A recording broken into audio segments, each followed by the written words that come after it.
और परमात्मा 100 क्रियाएं करता है। आप भी आते हैं, कोई एक आधा संत भी भेज देते हैं, तो अधिकतर स्वयं ही आए हैं मालिक ने, और स्वयं ही वो काम करा जो भगवान किया करते। तो भगवान और गुरु वो तो ऑल इन वन थे, वो तो सब कुछ थे दाता। लेकिन अन्य जो गुरु है वो गुरु है और भगवान अन्य है। गुरु परमात्मा का पुजारी होता है और उसे मिलाने वाला मीडिया होता है। गुरु भगवान नहीं होता, भगवान तो भगवान ही होता है।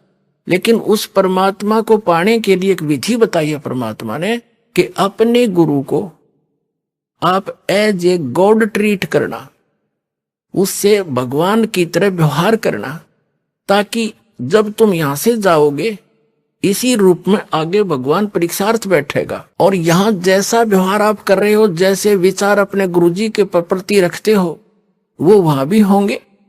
तो वहां जैसी आपकी व्यवहार विचार त्रुटि युक्त होंगे तो वहां से आपको रिजेक्ट कर दिया जाएगा, फिर वापस गिर जाओगे। इसलिए परमात्मा कहते हैं गुरु मानुष कर जानते ते नरकइये अंध, महादुखी संसार में आज्ञा काल के फंद। गुरु गोविंद कर जानियो रहियो बचन समाए, और मिले ते दंडवत बंदगी नहीं पल पल ध्यान लगाए।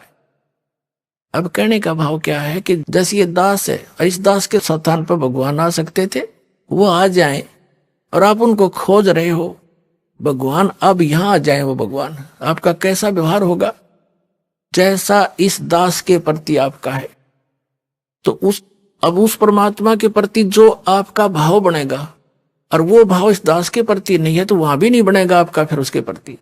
अब जैसे परमात्मा यहां आ जाए आपको, जिसकी आप खोज कर रहे हो, तो किस प्रकार लपटोगे उसके चरणों में, रोगे, मुंह की तरफ देखोगे, 100 बार शुक्र मनाओगे, भगवान बड़े भाग जाएंगे, दर्शन होगे।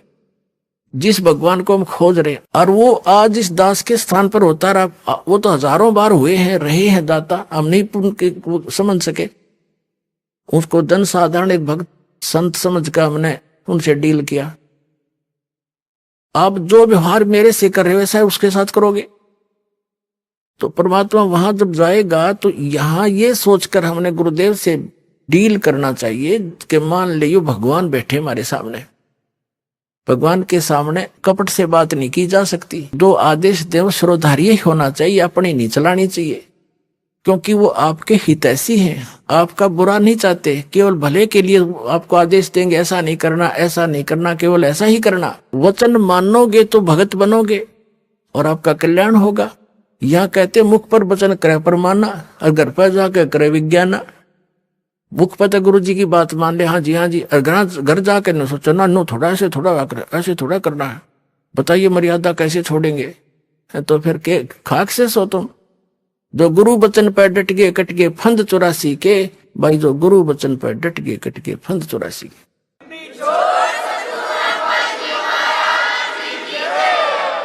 वो तो गुरु रूप में आए थे मालिक ही, लेकिन दास गुरु रूप में मालिक नहीं, उस मालिक का दास समझो। लेकिन गुरु को भगवान के तुल मानने से आपकी समस्या हल होगी, नहीं तो होए को नहीं।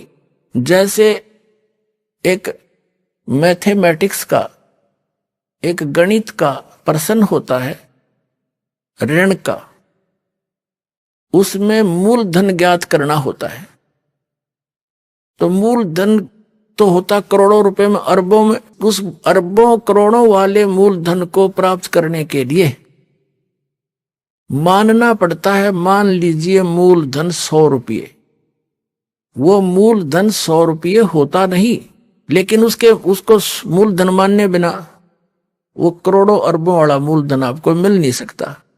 तो जो परमात्मा है वो तो परमात्मा है, वो तो समर्थ है, लेकिन उस समर्थ को पाने के लिए इस दास को आपने मानना पड़ेगा मूलधन, यानी गुरु मान ले भगवान।